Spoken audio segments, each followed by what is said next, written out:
Hello learners, welcome back to my channel Aim for BHU. So I'm back with an MCQ video which is based on financial markets and operations. So इस video का एक part मैं आपको पहले provide कर चुकी हूँ students, and in case आपने वो वीडियो नहीं देखा है then I have provided the link in the description box. You can watch that video first and then this one.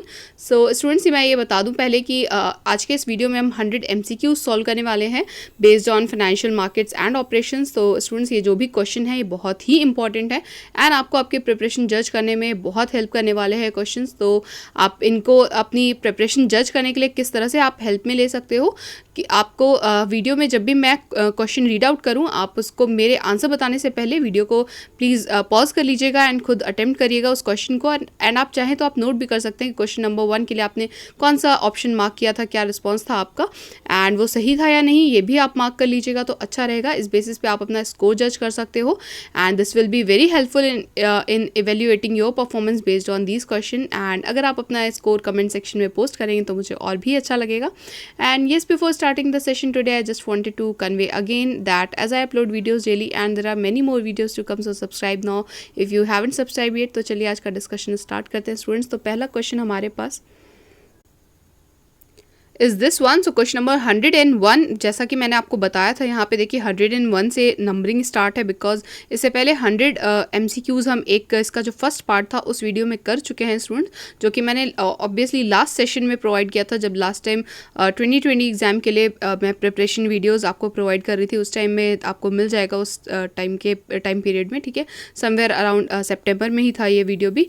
तो आपको इसका पार्ट 2 आज मैं यहाँ से कंटिन्यू कर रही हूँ. तो यहाँ पे क्वेश्चन नंबर 101 है इसीलिए मेंशन. सो ये आज का पहला क्वेश्चन हमारा. Most of the speculative purchases are made on the basis of. तो ये देखिए इस तरह की जितनी भी स्पेक्यूलेटिव परचेजेस होती हैं इसका जो बेसिस होता है वो होता है मार्जिन ट्रेडिंग. तो यहाँ पे आपका जो ए है ना ये ऑप्शन करेक्ट है, इसे मार्क कर लीजिए. आज मैंने आपको डायरेक्टली ऑप्शंस दिए हैं, प्रोवाइड किए हैं विद द करेक्ट ऑप्शन, ठीक है, in order to keep the video short. And आपको चीज़ें एक बार में ही बताने के लिए मैंने आज क्वेश्चंस को पहले अलग से प्रेजेंट नहीं किया है, ठीक है, हम डायरेक्टली सॉल्व क्वेश्चन को ही देख रहे हैं आज. तो क्वेश्चन नंबर 102 है आपके पास. Dash is the fictitious transaction. तो देखिए स्टूडेंट्स ये एक ऐसा ट्रांजैक्शन होता है वॉश सेल जहाँ पे ट्रांजैक्शन एक्चुअली अकर नहीं हो रहा होता है. It is a kind of fictitious transaction जो कि वहाँ पे दिखाया जाता है कि ट्रांजैक्शन अकर हो रहा है बट एक्चुअली कुछ होता नहीं है वैसा. तो यहाँ पे सी ऑप्शन आपका करेक्ट है, it is called wash sale, ठीक है. क्वेश्चन नंबर 103 है. Dash means artificially pushing up the market price of a particular security. तो इस पर्टिकुलर जो प्रोसेस है इसे कहते हैं रिगिंग. ये बहुत ही इंपॉर्टेंट है एंड कॉमनली यूज टाइप की चीज़ है स्टूडेंट्स. इससे क्वेश्चन बन सकता है आपके लिए definitely.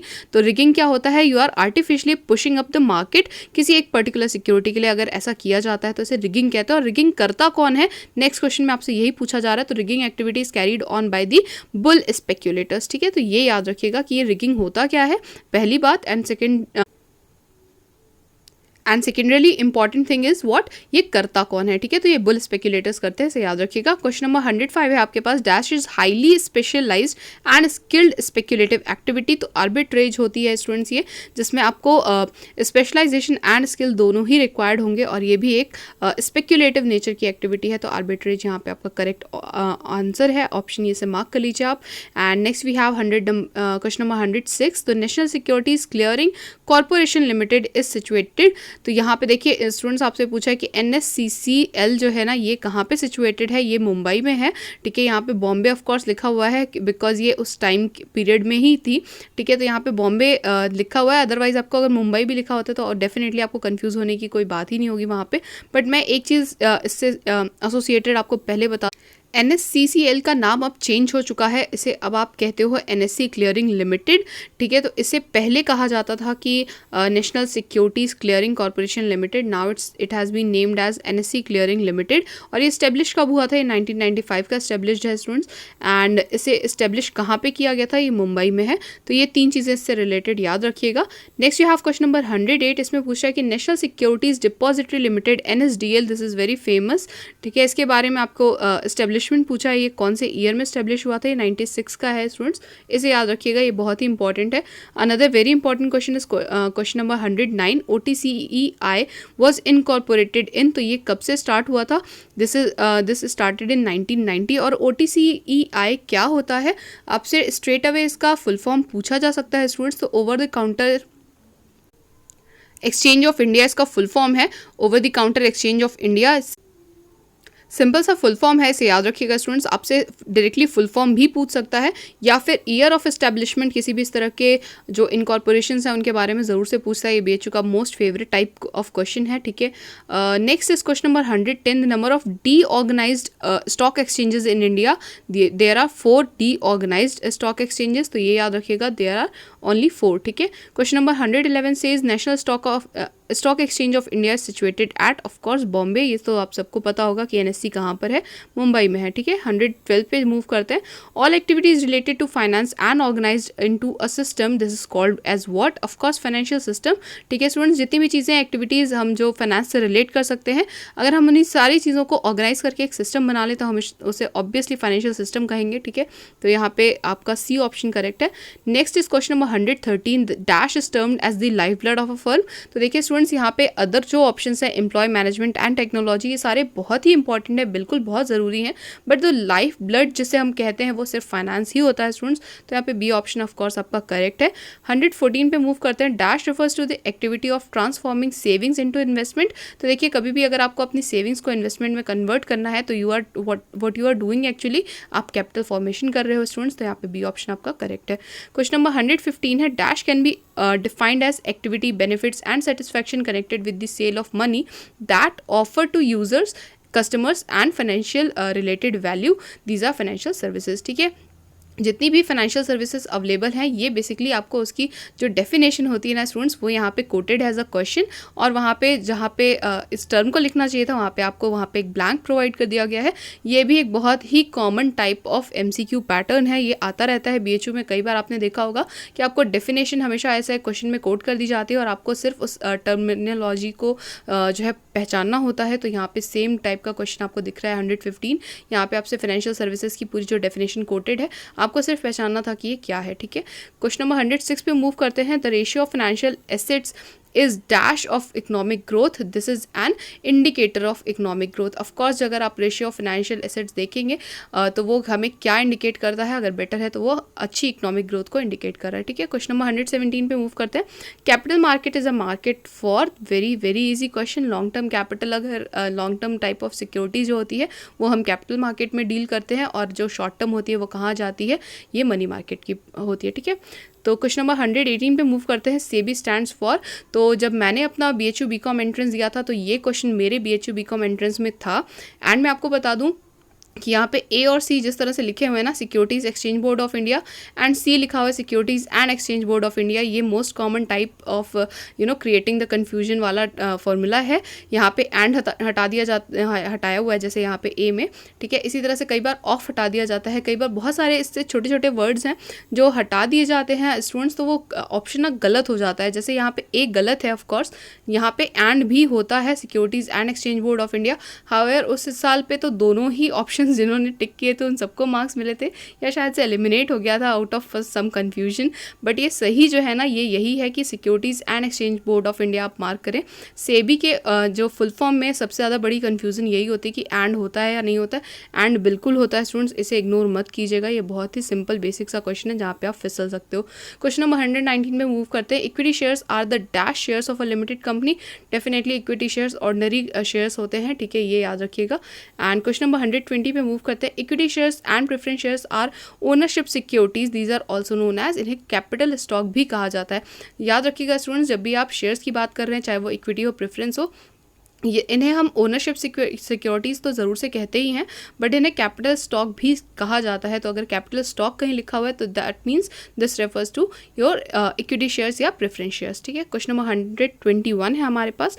Bonds, debentures etcetera, these are creditorship securities, इन्हें और क्या कहा जाता है, ये डेट कैपिटल होते हैं ऑफकोर्स, ठीक है। Very easy question. Question number 122 पे मूव करते हैं। Equity shares with detachable warrants will enable the warrant holder to apply for a specified number of dash at determined prices, तो ये equity shares हैं students, ठीक है। Question number 123 says dash are equity shares issued by the company to employee or director at a discount for और for consideration other than cash sweat equity shares, ये बहुत ही favourite topic है BHU का।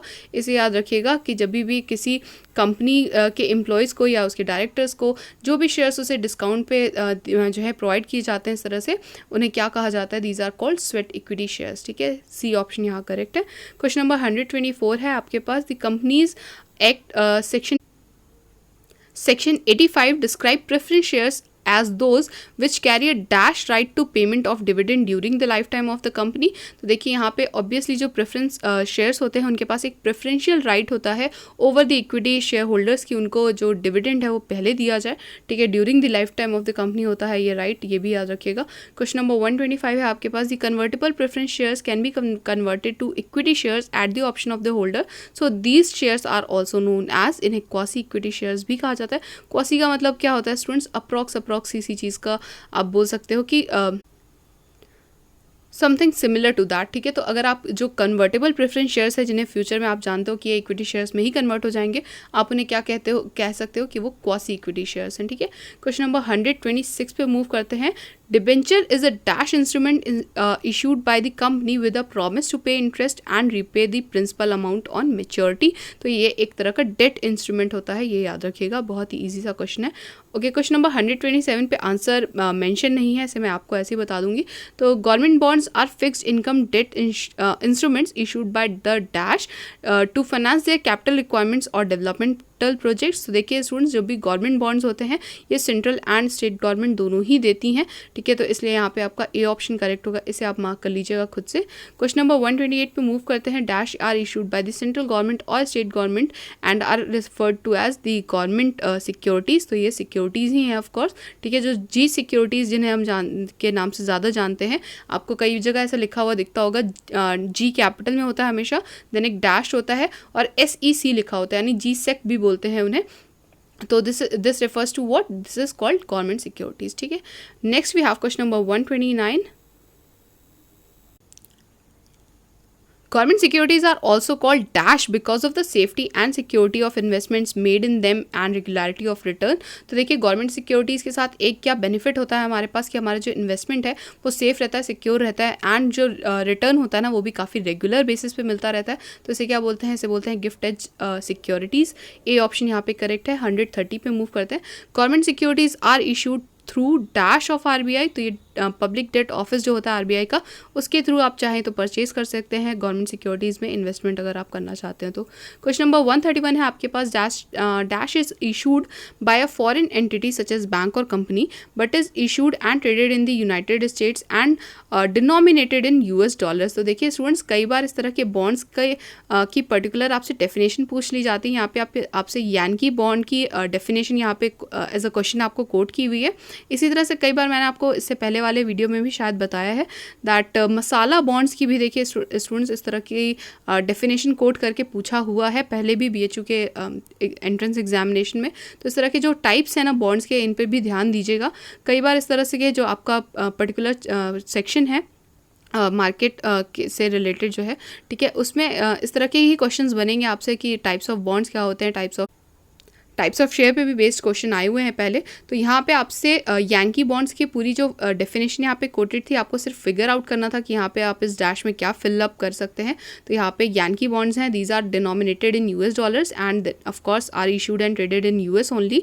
ठीक है, ये कोई भी फॉरेन एंटिटी इसे इशू कर सकती है, बट ठीक है, तो ये याद रखिएगा, डी ऑप्शन यहाँ पे करेक्ट है। क्वेश्चन नंबर 132 है हमारे पास। RBI establish dash in 1988 to perform the money market operation on its behalf. तो ये DFHI है, इसका फुल फॉर्म मेरे साइड से आपके लिए होमवर्क है, आप सर्च करेंगे और पढ़ेंगे भी कि ये क्या होता है। ठीक है, मुझे मालूम है बट मैं फिलहाल बताऊंगी नहीं। ठीक है, क्वेश्चन नंबर 133 पे मूव करते हैं। Dash is an unsecured promissory note issued with a fixed maturity by a company and approved by RBI, maturity from 7 days to 1 year, issued at a discount on the face value. Of course students, मैं यही कहूँगी कि ये another very favourite hot favourite topic of BHU है। Commercial paper and commercial bills जो होते हैं, certificate of deposit, treasury bills, इस पे बेस्ड क्वेश्चन ज़रूर आता है। सी ऑप्शन हटा दीजिए यहाँ पे। ये जो 3 अदर ऑप्शन है ना, A, B एंड D, ये बीएचयू के मोस्ट फेवरेट क्वेश्चन टाइप हैं, इन पे बेस्ड क्वेश्चन हर बार आए हैं। ये आपसे कई बार इसकी मैच्योरिटी पीरियड पूछ लेते हैं, कई बार इसकी मिनिमम जो अमाउंट है वो पूछ लेते हैं, या फिर कई बार इस तरह से भी पूछा गया है कि आपको डेफिनेशन कोड कर दी जाती है, आपको सिर्फ फिगर आउट करना होता है कि ये क्या है। तो देखिए स्टूडेंट्स, इन 3 टॉपिक को आप बिल्कुल भी स्किप करके मत जाइएगा। आई कैन अश्योर यू कि 4-5 questions will come out of this. तो ये यहाँ पे तो डी ऑप्शन यहाँ पे करेक्ट है, ये कमर्शियल पेपर की पूरी आपको डेफिनेशन दी हुई है। एंड यहाँ पे सी ऑप्शन आपको सिर्फ कंफ्यूज करने के लिए दिया हुआ है, कमर्शियल बिल्स नहीं होते। Certificate of deposit, treasury bills and commercial papers, यही 3 हैं आपके लिए बहुत ही इंपॉर्टेंट चीज़ें हैं। ये इन 3 टॉपिक्स को आप बिल्कुल कवर करके जाना है। लास्ट में ये ज़रूर पढ़ लेना कि इनकी मैच्योरिटी क्या होती है, इन्हें इशू कौन करता है, और इनका जो मिनिमम अमाउंट है वो क्या है, ठीक है, मिनिमम मैक्सिमम एंड कितने डिनोमिनेशन में से जो है इशू किया जाता है। इसको मैंने सेपरेट वीडियो में भी कवर किया हुआ है। अगर आपको कहीं नहीं मिल रहा होगा ये इन्फॉर्मेशन तो आप मेरे चैनल के वीडियोज़ में भी देख सकते हो। मैंने आई थिंक इन तीनों पर ही एक सेपरेट वीडियो किया हुआ है, अलग अलग टॉपिक्स पे आपको अलग अलग वीडियो मिल जाएगा। क्वेश्चन नंबर 134 पे मूव करते हैं। Repurchase agreement, the repurchase price will be greater than the original price, the difference effectively presenting interest, this is known as what, this is known as repo rate। ठीक है, तो देखिए again मैंने आपको बताया कि the most common type of MCQ pattern is कि आपको हमेशा जो डेफिनेशन होती है वो कोट कर दी जाती है, आपको टर्मिनोलॉजी पहचानी रह जाती है बस। तो यहाँ पे देखिए जब रीपर्चेज एग्रीमेंट हो रहा होता है जिसमें जो रीपर्चेज प्राइस है, अगर उसका जो प्राइस है रीपर्चेज वाला वो ओरिजिनल सेल प्राइस से अगर ज़्यादा है तो उसका जो डिफरेंस आता है उसे हम रेपो रेट कहते हैं, इसे याद रखिएगा। Next, a very important abbreviation for you all. Question number 135 में आपसे पूछ रहा है कि SGL स्टैंड्स फॉर व्हाट, तो this is subsidiary general ledger. ठीक है, इसको भी आपसे पूछा जा सकता है, ये काफ़ी इंपॉर्टेंट है, इसे याद रखिएगा। 136 पे मूव करते हैं। SEBI was given a statutory status in the year of dash by an act of parliament, तो ये 1992 में हुआ था, इसे ज़रूर याद रखिएगा स्टूडेंट। सेबी एक्ट 1992 बहुत ही हॉट फेवरेट रहा है। इनफैक्ट सेबी ही बीएचयू का बहुत फेवरेट टॉपिक है। अगर आपके मार्केट एंड ऑपरेशंस वाले सेक्शन से कोई क्वेश्चन आता है, जो कि ऑब्वियसली 15 क्वेश्चंस वहाँ आते ही हैं उससे, ठीक है, तो इस तरह के क्वेश्चन ज़रूर रिपीट होते हैं। जैसे मैंने आपको पहले अभी 3 बताए हैं, certificate of deposit and commercial papers and treasury bills, plus SEBI and BSc NSC भी बहुत बार पूछा हुआ है, तो ये याद रखिएगा। इनको ज़रूर से लास्ट में भी एक बार पढ़ लीजिएगा सो दैट आपको रिवाइज रहे। क्वेश्चन नंबर 137 है आपके पास। Dash is the trading of securities of a company by individuals who are in some way connected with the company and has to non public price sensitive information about the company, तो this called as insider trading. So insider trading students होता क्या है, ये एक तरह का illegal offence है। अगर इसे कोई कमिट करता है तो उसे बिल्कुल जो है it's an punishable offence definitely, ठीक है, उसे वहाँ पे पनिशमेंट ज़रूर मिलेगी, ठीक है। एंड ये होता क्या है, अगर कोई non public price sensitive information होती है किसी पर्सन के पास अबाउट द कंपनी, वेदर वो पर्सन एम्प्लॉय है या आउटसाइडर भी है अगर, तो भी वो इस तरह की किसी पर्सनल इन्फॉर्मेशन को जो कंपनी के लिए प्राइस सेंसिटिव इन्फॉर्मेशन है, अगर वो कहीं पब्लिक कर देना, जो कि ऑब्वियसली पब्लिक नहीं होनी चाहिए, तो इस तरह के ऑफेंस को कहा जाता है इनसाइडर ट्रेडिंग। ये बहुत ही खतरनाक है और आजकल बहुत ज़्यादा जो है आपको इससे रिलेटेड न्यूज़ मिलती होगी सुनने के लिए, तो इसको याद रखिएगा स्टूडेंट्स, ठीक है। क्वेश्चन नंबर 138 पे मूव करते हैं। MAPIN stands for market participant identification, ठीक है, तो यहाँ पे देखिए मार्केट का MA लिया हुआ है, पार्टिसिपेंट जो P है वो उसके लिए है, एंड आइडेंटिफिकेशन का IN है। तो ये मत समझिएगा कि बाकी का जो है फुल फॉर्म वो कहाँ गया, ये इतना ही है। मार्केट पार्टिसिपेंट आइडेंटिफिकेशन कहते हैं इसे। ये मैपन जो है ना, इसको याद रखिएगा स्टूडेंट्स, ये आपके लिए इंपॉर्टेंट हो सकता है, ठीक है। क्वेश्चन नंबर 139 पे मूव करते हैं। NBFCs stand for non banking financial companies, a very very easy one, ठीक है। क्वेश्चन नंबर 140 पे मूव करते हैं, हम देख लेते हैं यहाँ पे क्या पूछ रहा है आपसे। Dash is an independent body to assist the regulators of framing and administering regulating in the capital market, for example finance industry development council, ठीक है। तो इसी तरह की एक ये भी ऑर्गेनाइजेशन है, दिस इज SRO, ठीक है। बी ऑप्शन यहाँ पे करेक्ट है, इसे मार्क कर लीजिए। क्वेश्चन नंबर 141 पे मूव करते हैं। Origination, underwriting and distribution are 3 main services of market, तो ये कहाँ पे होता है स्टूडेंट्स, देखिए ओरिजिन अगर कहीं किसी चीज़ की बात कर रहे हो आप, अंडर राइटिंग हो रही है, तो ये कहाँ हो रही होगी, ऑब्वियसली कैपिटल मार्केट में तो नहीं हो रही होगी, क्योंकि वहाँ पे जो है वो सेकेंडरी मार्केट, इसीलिए उसे कहा जाता है, क्योंकि वहाँ पे जो लॉन्ग टर्म सिक्योरिटीज़ होती हैं वही ट्रेड की जाती हैं। बट अगर कोई सिक्योरिटी फर्स्ट टाइम ट्रेड कर रही है जहाँ से उसका ओरिजिनेशन हो रहा है वो हमेशा प्राइमरी मार्केट में होता है, तो यहाँ पे डी ऑप्शन आपका करेक्ट हो जाएगा। And question number 142 is again abbreviation question. तो यहाँ पे IPO स्टैंड्स फॉर पूछा है, तो initial public offering is the full form. यहाँ पे इनिशियल पब्लिक ऑफर भी दिख रहा है आपको स्टूडेंट्स, इससे कंफ्यूज मत होइएगा, ऑफरिंग इज करेक्ट, ऑफर नहीं, ठीक है, इसे याद रखिएगा। क्वेश्चन नंबर 143 पे मूव करते हैं। Dash means an option of allotting equity shares in excess of the equity share offered in the public issue as a post listing price establishing mechanism. तो इसे ग्रीन शू ऑप्शन बोलते हैं students. यहाँ पे आपको इस टर्मिनोलॉजी की पूरी डेफिनेशन कोटेड है, इसे याद रखिएगा, ये बहुत ही इंपॉर्टेंट हो सकता है आपके एग्जाम के लिए, क्योंकि ये नया सा टॉपिक है आपके लिए आई गेस आपने अभी पढ़ा नहीं होगा इसे, ठीक है। अगर आप फर्दर फाइनेंस में कोई अपनी UG PG डिग्री में जब आओगे ना तब इसके बारे में पढ़ोगे, but this one is a very important one, so इसे याद रखिएगा। क्वेश्चन नंबर 144 है हमारे पास। Bonus issue is the issue of shares to dash out of the free reserves of the company. तो देखिए बोनस इशू कब होता है, ये सिर्फ एग्जिस्टिंग शेयर होल्डर्स को दिया जाता है स्टूडेंट्स, तो ये याद रखिएगा कि बोनस इशू किसे देते हैं और स्वेट इक्विटी शेयर्स किसे देते हैं। इन दोनों पे बेस्ड क्वेश्चन भी हमेशा रिपीट होते हैं, इसे याद रखिएगा। क्वेश्चन नंबर 144 है 145 है हमारे पास। Another abbreviation question. तो ESOP स्टैंड्स फॉर, तो ये एम्प्लॉय स्टॉक ऑप्शन प्लान होता है स्टूडेंट्स। इसके बारे में डिटेल्ड आई थिंक आप फिर वही अपने UG या PG में पढ़ोगे, बट ESOP क्या होते हैं इसका फुल फॉर्म ही याद रख लीजिए, एम्प्लॉय स्टॉक ऑप्शन प्लान होता है, ठीक है, इसे याद रखिएगा। क्वेश्चन नंबर 146 से अगेन हमारे पास underwriters charge a commission for their services which is known as.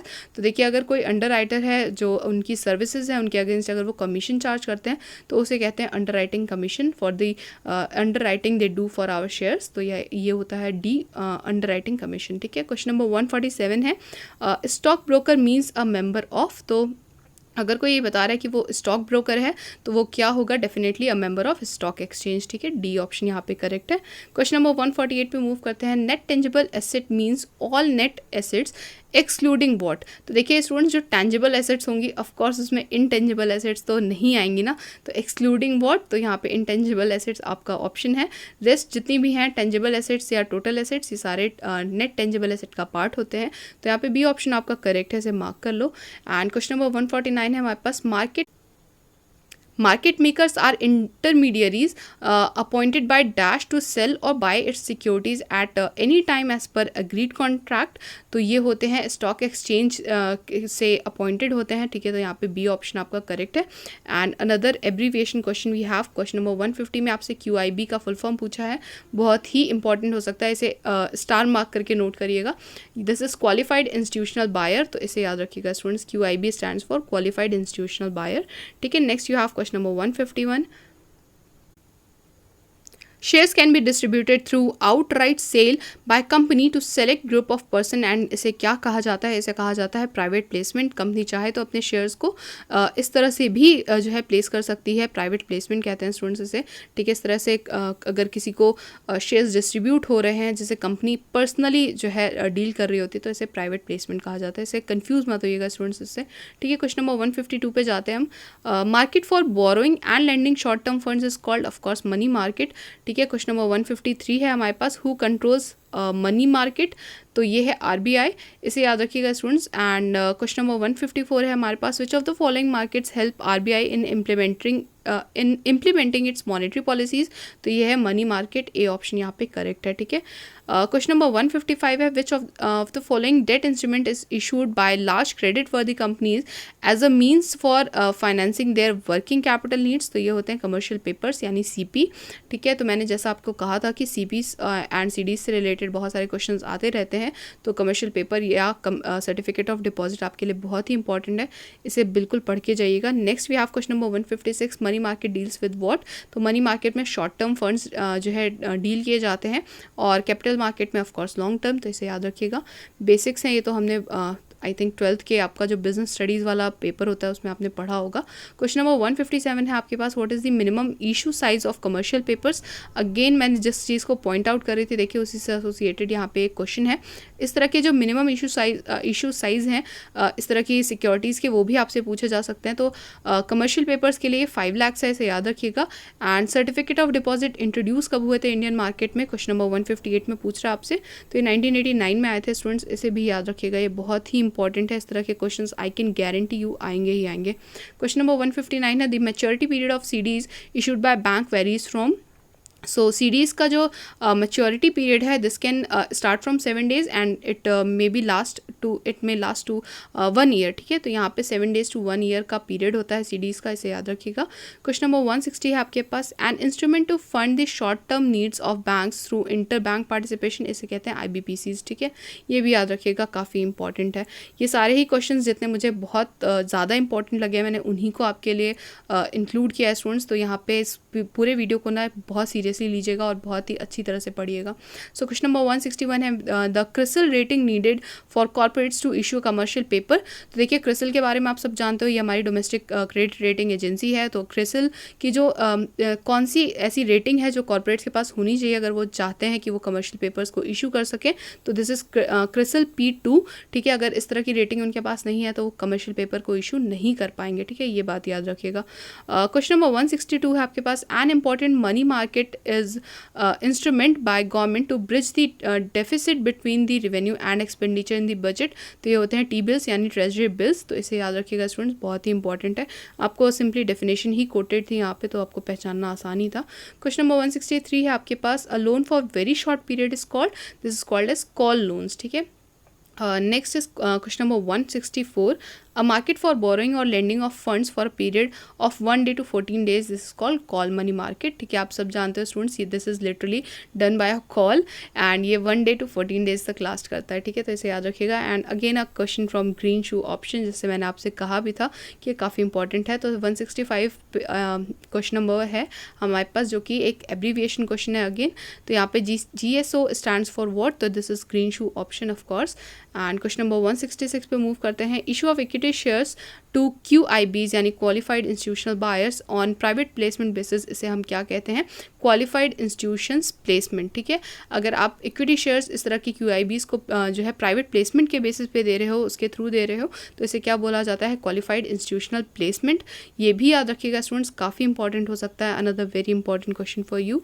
So question number 167 है आपके पास, issue of shares to the existing share holder out of the free reserve, this is called as bonus issue. Okay, इस तरह का एक question हमने पहले भी किया था, बट कोई नहीं। क्वेश्चन नंबर 168 पे मूव करते हैं, a pricing mechanism for new issues based on assessment of market demand, this is called as book building, ठीक है। एंड क्वेश्चन नंबर 169 है हमारे पास, QIP stands for another very important abbreviation for you, this is qualified institutional placement, इसे भी याद रखिएगा students. And question number 170 है, public issue means IPO and FPO, ठीक है। तो अगर पब्लिक इशू हो रहा है तो वो किसके थ्रू होता है, IPO एंड FPO के ही थ्रू होता है। एंड क्वेश्चन नंबर 171 भी इसी से एसोसिएटेड है, FPO and IPO can be either a fresh issue या ऑफर फॉर सेल भी होता है, ठीक है। फ्रेश इशू होगा तो ऑब्वियसली IPO होगा, और अगर ऑफर फॉर सेल है तो वो क्या होगा, FPO के थ्रू होगा, ठीक है। क्वेश्चन नंबर 172 पे मूव करते हैं, according to companies act an issue becomes public if it is an allotment to more than dash person, ठीक है। अगर इस तरह के कंपनीज एक्ट में ये चीज़ एक्चुअली लिखी हुई है, ये पब्लिक इशू बन जाएगा किसी भी तरह का कोई अगर इशू हो रहा है, अगर ये 50 से ज़्यादा लोगों को दिया जा रहा होगा, ठीक है। अगर 50 से कम लोग हैं तो आप इसे पब्लिक इशू नहीं कह सकते, या प्राइवेट इशू आप बोल सकते हो इसे, बट अगर इस तरह के इशूज़ जिसमें 50 से ज़्यादा पर्सन इन्वॉल्व हैं तो this becomes a public issue. Question number 173 है, an offer of securities to the public for the first time by an utilized issuer, this is called as IPO of course। And question number 174 says a fresh issue or offer for sale of securities made by a listed company to the public, it is called as FPO. ठीक है, तो ये दोनों इसकी definition है यहाँ पे IPO and FPO की, अच्छी तरह से याद कर लीजिएगा students. And we have question number 175. इसमें पूछ रहा है कि a market for borrowing and lending funds for a period exceeding 14 days is what. तो देखिए लेस देन 14 डेज तो कॉल मनी मार्केट हो गया, but in case it is gonna exceed for 14 days और मोर तो ये टर्म मनी मार्केट होता है. ठीक है, क्वेश्चन नंबर 176 है हमारे पास. An offer document in case of public issue is, तो ये होता है प्रॉस्पेक्टस, तो इसे याद रखिएगा स्टूडेंट्स. ठीक है, क्वेश्चन नंबर 177 है हमारे पास. A prospectus which does not have details of either price और नंबर ऑफ शेयर्स और द अमाउंट ऑफ इशू, इसे क्या कहा जाता है? This is called statement in lieu of prospectus. So अगर आपकी प्रॉस्पेक्टस में जितनी भी जो रिक्वायर्ड डिटेल्स हैं दीज आर नॉट देयर, यानी कि जो प्राइस या नंबर ऑफ शेयर्स है या अमाउंट ऑफ इशू है, ये सारी चीज़ें नहीं है, तो इससे क्या कह सकते हो आप? Statement in lieu of prospectus. ठीक है, इसकी सिंपली आपसे डेफिनेशन ही पूछी हुई थी यहाँ पे. क्वेश्चन नंबर 178 पे मूव करते हैं. An investor who applies for और bids for securities for a value not more than 2 lakhs, इसे क्या कहा जाता है? This is called retail individual investors. ठीक है, अगर इसके बियॉन्ड जाता है तो ये जो है रिटेल में नहीं आएगा फिर. ठीक है, क्वेश्चन नंबर 179 है आपके पास. Which of the following is not a QIB, यानी क्वालिफाइड इंस्टीट्यूशनल बायर, इनमें से कौन सा एक नहीं है? तो this is retail individual investor, इन्हें जो है QIBs के अंडर में नहीं लिया जाता है, तो इसे याद रखिएगा स्टूडेंट्स. क्वेश्चन नंबर 180 है आपके पास. The time limit for allotting securities from the date of closure of the issue is, तो ये 30 डेज के लिए होती है स्टूडेंट्स. ठीक है, इसे याद रखिएगा, ये भी काफ़ी इंपॉर्टेंट है आपके लिए. इस तरह के डेज वाइज भी आपसे चीज़ें पूछी जा सकती हैं कि कौन सी चीज़ उसकी कितनी लिमिट होती है टाइम लिमिट के अकॉर्डिंग, या मैच्योरिटी लिमिट कितनी होती है. सो क्वेश्चन नंबर 181 है. In case of book built issue the allocation to retail investor should not be, तो ये मोर देन 35% नहीं होना चाहिए, लेसर होगा तो सही है, अदरवाइज 35 के बियॉन्ड नहीं जाना चाहिए. ठीक है, यहाँ पे यही पूछा आपसे. सो क्वेश्चन नंबर 182 है हमारे पास. A security issued by RBI to adjust the liquidity in the financial system, this is called this is treasury bills, तो इसे याद रखिएगा students. This is also use to adjust the liquidity in the financial system, तो ये RBI ही issue करता है, ये भी याद रखिएगा. एंड क्वेश्चन नंबर 183 है हमारे पास. An unsecured loan extended to one corporate to another, this is called ICDs. ठीक है, ये भी याद रखिएगा, काफ़ी इंपॉर्टेंट है, ये सारे ही क्वेश्चन आपके लिए काफ़ी इंपॉर्टेंट है स्टूडेंट्स. क्वेश्चन नंबर 184 है. Bonds issue at a discount and redeem prior to its maturity, से क्या कहा जाता है? जीरो कूपन बॉन्ड्स हैं. जीरो कूपन बॉन्ड्स भी आई थिंक एक या दो बार अभी तक BHU BCom एंट्रेंस में आ चुका है. एक बार का तो मुझे याद है, दूसरी बार I don't know, I am not sure, but हाँ once it appeared in maybe 2016 या 17 के पेपर में था ये, तो इसे याद रखिएगा.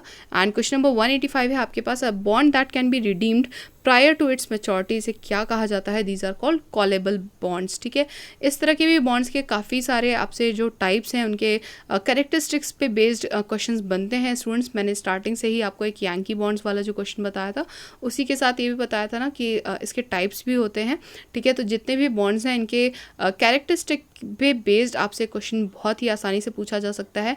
एंड ये काफ़ी कंफ्यूजिंग भी लगते हैं देखने में, बट अगर आपको एक बार इनका कंसेप्ट समझ में आ जाए तो आपके लिए कुछ भी कंफ्यूजिंग नहीं रह जाएगा. तो यहाँ पे ये बात याद रखिएगा कि अगर कोई बॉन्ड है जिसे आप उसकी प्रायर टू मैच्योरिटी आप उसे रिडीम कर सकते हो, तो these are called callable bonds.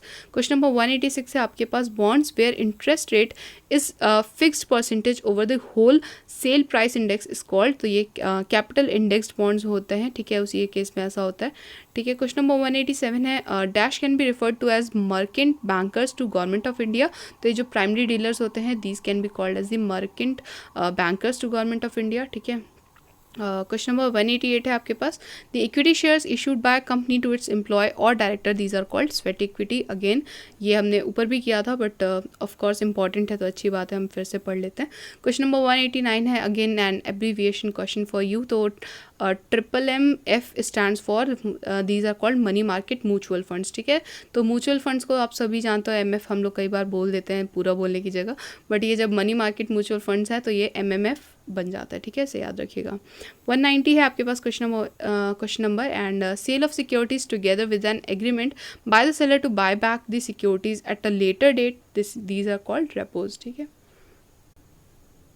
Question number 191 है आपके पास, इनसाइडर ट्रेडिंग मींस। अभी हमने इसको ऊपर के क्वेश्चंस में भी डिस्कस किया था स्टूडेंट्स, ठीक है। तो यहाँ पे obviously taking advantage of internal price sensitive information for trading. तो अगर आप सिक्योरिटीज़ में ट्रेड करने के लिए किसी एक पर्टिकुलर कंपनी की अगर आपको कोई non public price sensitive information मालूम है और आप उसका फ़ायदा उठाकर ट्रेड कर रहे हैं, तो this is called insider trading, जो कि डेफिनेटली एक पनिशेबल ऑफेंस है। तो यहाँ पे बी ऑप्शन आपका करेक्ट होगा।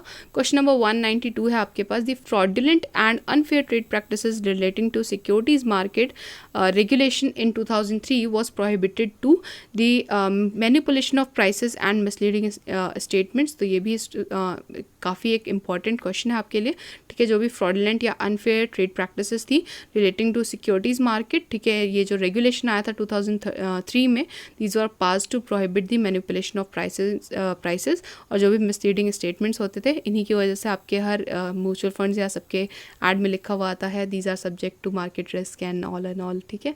193 पे मूव करते हैं। Dash mutual funds invest instruments deal with units that are purchased और redeem throughout the year. तो ये ओपन एंडेड होते हैं स्टूडेंट्स, डेफिनेटली ये याद रखिएगा कि जो ओपन एंडेड म्यूचुअल फंड्स होते हैं, these are traded and purchased and redeem throughout the year, इसे याद रखिएगा, ठीक है। और इसका उल्टा कब होता है, जबकि वो क्लोज एंडेड होता है।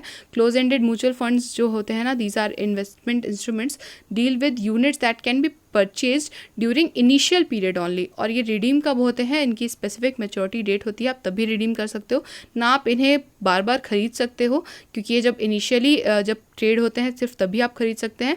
और इन्हें रिडीम कब किया जाता है, इनकी जो स्पेसिफिक मैच्योरिटी डेट होती है, इररिस्पेक्टिव, जैसे कि आपने ऊपर पढ़ा कि ओपन एंडेड में तो कभी भी आप खरीद सकते हैं और कभी भी इनकी जो मैच्योरिटी डेट होती है वो स्पेसिफिक नहीं होती है। देखिए यहाँ पे this can be redeem throughout the year लिखा हुआ है क्वेश्चन नंबर 193 में, बट 194 में आप पढ़ सकते हो कि यहाँ पे क्लोज एंडेड के साथ दोनों ही चीज़ों के लिए जो है लिमिटेशन है। यहाँ पे चीज़ें स्पेसिफिक हैं कि आप खरीदने के लिए भी आपको स्पेसिफिक टाइम चाहिए होता है और रिडीम करने के लिए भी यहाँ पे चीज़ें स्पेसिफिक ही हैं, इसे याद रखिएगा। ये दोनों बहुत ही इंपॉर्टेंट है। क्लोज एंडेड म्यूचुअल फंड या ओपन एंडेड म्यूचुअल फंड पे भी क्वेश्चन बन सकता है। क्वेश्चन नंबर 195 पे मूव करते हैं। परचेज और redemption of open ended mutual funds are done at persisting dash. तो ये नेट एसेट वैल्यू पर ही ट्रेड किए जाते हैं, इसे याद रखिएगा। एंड 196 है आपके पास, the mutual fund scheme that provides capital appreciation through investing their money majorly in equity stocks is called, these are called growth funds, ठीक है स्टूडेंट्स। क्वेश्चन नंबर 197 है आपके पास, the mutual fund scheme in which the investor investing their money majorly in fixed income instruments such as debentures, bonds, etc. इन्हें हम क्या कहते हैं, these are called income fund, ठीक है। यहाँ पे आपको ऑब्वियसली म्यूचुअल फंड स्कीम का टाइप पूछा हुआ था, these are called income funds, इसे याद रखिएगा। Again a very important abbreviation question you have in front of you. ELS stands for equity linked saving scheme, ठीक है, इसे याद रखिएगा स्टूडेंट्स, ये काफ़ी इंपॉर्टेंट हो सकता है आपके लिए। क्वेश्चन नंबर 199 है आपके पास, इक्विटी लिंक्ड सेविंग स्कीम, जिसका अभी हमने एब्रीविएशन पढ़ा, इसके बारे में आपसे पूछा कि इसका जो मिनिमम लॉकिंग पीरियड होता है वो क्या होता है, this is this period is for 3 years, ठीक है, इसे याद रखिएगा।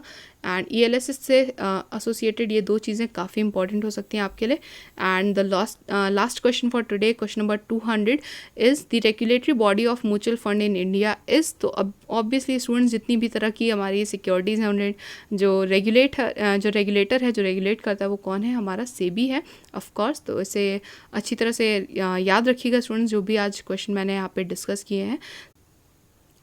So this was all for today. Thank you so much for listening patiently and I will see you in the next session. Till then keep preparing, and in case you have any concerns please let me know. You can post your doubts in the comment section and also you can DM me on Instagram @aim4bhu. So out of 100 आपने कितना score किया है ये ज़रूर share कीजिएगा, and if you like this content please like the video, share it with your friends, and in case you haven't subscribed yet तो subscribe now, and also don't forget to hit the bell icon so you never miss any update from my channel. Happy learning students.